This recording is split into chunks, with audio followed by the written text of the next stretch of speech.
বিসমিল্লাহির রহমানির রহিম। প্রিয় সহকর্মীবৃন্দ, আসসালামু আলাইকুম। আজ দীর্ঘ 6 বৎসর পর আপনারা আবার একসাথে ফ্যাসিস্ট মুক্ত বাংলাদেশে একত্রিত হতে পেরেছেন। সেই জন্য আল্লাহর কাছে হাজার শুকরিয়া আদায় করছি। দীর্ঘ ফ্যাসিবাদী বিরোধী সংগ্রামে যারা শহীদ হয়েছেন এবং সম্প্রতি জুলাই আগস্টের ফ্যাসিবাদী শাসকদের নির্মম ভয়াবহ দমন নীতির কারণে গণহত্যায় যারা শহীদ হয়েছেন তাদের প্রতি আমি শ্রদ্ধা জানাচ্ছি। যারা আহত হয়েছেন তাদের প্রতি জানাচ্ছি আন্তরিক সমবেদনা। আমি চিকিৎসার কারণে যুক্তরাজ্যে অবস্থান করলেও আমি সব সময় আপনাদের পাশেই আছি।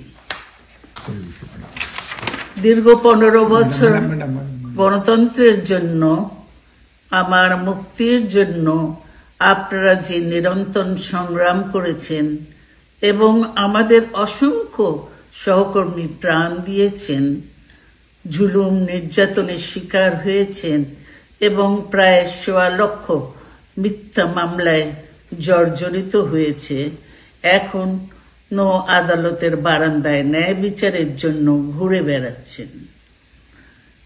আপনাদের এ ত্যাগ শুধু দল নয়, জাতি চিরকাল স্মরণ রাখবে। দেশ আজ এক সংকটময় সময় অতিক্রম করছে। আপনাদের এবং ছাত্রদের সমন্বিত আন্দোলনের ফলে ফ্যাসিস্ট শাসকেরা বিদায় নিয়েছে। একটা অন্তর্বর্তীকালীন সরকার গঠিত হয়েছে। তাদের কাছে জনগণের প্রত্যাশা রাষ্ট্র মেরামতের ন্যূনতম সংস্কার দ্রুত সম্পন্ন করে গণতান্ত্রিক ব্যবস্থায় ফিরে যাওয়ার জন্য সকলের কাছে গ্রহণযোগ্য একটি নির্বাচন অনুষ্ঠান সম্পন্ন করা।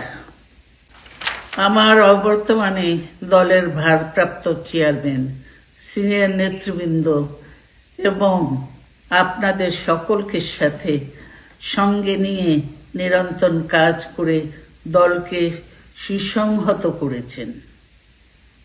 আমি আপনাদের ধন্যবাদ জানাচ্ছি। আমি বিশ্বাস করি আপনারা শহীদ প্রেসিডেন্ট জিয়াউর রহমানের আদর্শে আরো উজ্জীবিত হয়ে আগামী নির্বাচনে সাফল্যের জন্য ঐক্যবদ্ধভাবে কাজ করবেন। এমন কোনো কাজ করবেন না যাতে আপনাদের এতদিনকার সংগ্রাম, আত্মত্যাগ বিফলে যায়। আমাদের সব সময় শহীদ প্রেসিডেন্ট জিয়াউর রহমানের সেই উক্তি মনে রাখা দরকার, ব্যক্তির চেয়ে দল বড়, দলের চেয়ে দেশ। বাংলাদেশের সর্বস্তরের মানুষ, বিশেষ করে তরুণ সমাজ আজ এক ইতিবাচক গণতান্ত্রিক পরিবর্তনের জন্য উন্মুখ হয়ে আছে। ক্ষুদ্র ক্ষুদ্র সংকীর্ণতা ভুলে দেশ ও জাতির বৃহত্তর স্বার্থে আমাদের কাজ করতে হবে। এখনো ফ্যাসিস্টদের দোসররা এবং বাংলাদেশের শত্রুরা গণ অভ্যুত্থানের মাধ্যমে প্রাপ্ত অর্জনকে নস্যাৎ করার জন্য গভীর চক্রান্তে লিপ্ত রয়েছে। ইস্পাত কঠিন ঐক্যের মাধ্যমে জনগণকে সঙ্গে নিয়ে এবং চক্রান্তকে ব্যর্থ করে দিতে হবে। গণতান্ত্রিক বাংলাদেশ বিনির্মাণের জন্য আমাদের সকলকে একযোগে কাজ করতে হবে।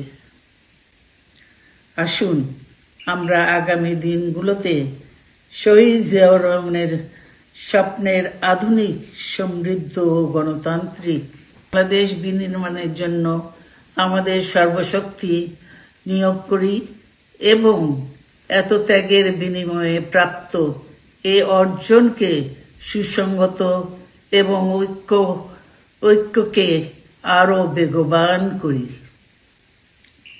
আমি যুক্তরাজ্য থেকে অসুস্থ অবস্থায় আপনাদের আহ্বান জানাতে চাই, আসুন জনগণকে সম্পৃক্ত করে বাংলাদেশ জাতীয়তাবাদী দলকে পূর্বের ন্যায় আন্দোলন, সংগ্রাম ও রাষ্ট্র পরিচালনায় নেতৃত্ব প্রদানে আরো ঐক্যবদ্ধ এবং সুসংগতভাবে গড়ে তুলি। আপনাদের মাধ্যমে ছাত্র, যুবক সহ দেশবাসীর কাছে আহ্বান রাখতে চাই, আসুন প্রতিহিংসা, প্রতিশোধ নয়, পারস্পরিক ভালোবাসা ও ভ্রাতৃত্বের মাধ্যমে আমরা সকলে মিলে আমাদের প্রিয় মাতৃভূমিকে, বাংলাদেশকে সত্যিকার অর্থেই একটি বাসযোগ্য, উন্নত ও গণতান্ত্রিক রাষ্ট্রে পরিণত করি। আল্লাহ হাফেজ। বাংলাদেশ জিন্দাবাদ।